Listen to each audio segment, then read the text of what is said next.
السلام عليكم ورحمة الله وبركاته. فيه سعادتين في هذه الدنيا، سعادتين ما في غيرها. أنا راح أشرح لك موضوع هذا السعادتين اللي في الدنيا. الأولى، ألا يكون في قلبك غل أو حسد أو ظلم لأي شيء على هذه الدنيا حتى الحيوانات. السعادة الثانية هي أن تبدأ معك إذا وضعت رجلك اليمنى داخل المسجد. إذا بديت دخولك المسجد برجلك اليمنى ودخلت المسجد بدأت السعادة الثانية التي هي سعادتين ما في غيرها في هذه الدنيا. واحرص عليها، احرص على هذه الشيئين، تنبسط وأمورك تمشي وحياتك طيبة.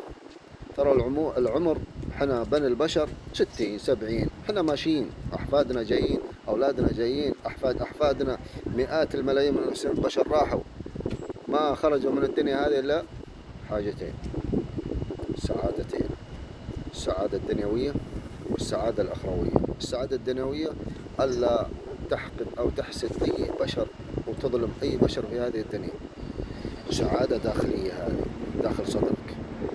وسعادة أخرى هي عند أول خطوة تخطوها داخل المسجد برجلك اليمين، تقول بسم الله اللهم صل وسلم على نبينا محمد، اللهم اني اسالك من فضلك، ثم تقام الصلاة، ثم تقول الله اكبر، ثم تقول الحمد لله رب العالمين، وتقرأ الفاتحة ثم سورة، ثم تركع سبحان ربي العظيم، ثم تقول سمع الله من حمده، ثم تسجد، ثم تدعو بدعاء ما يعرفه إلا أنت أو الله سبحانه وتعالى، صلة بينك وبين الله، لا يعرف خبايا دعاك وخبايا طلباتك إلا الباري عز وجل.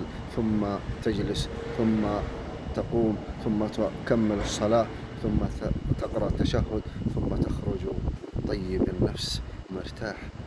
شكيت إلى مولاك أسرارك وحياتك وطلباتك، شكيتها إلى الباري عز وجل، وأمورك تبدأ وحياتك تبدأ بهذه الأشياء. بارك الله فيك وبارك عليك وجمع بينكما في خير، وأسأل الله لي ولكم التوفيق والسداد.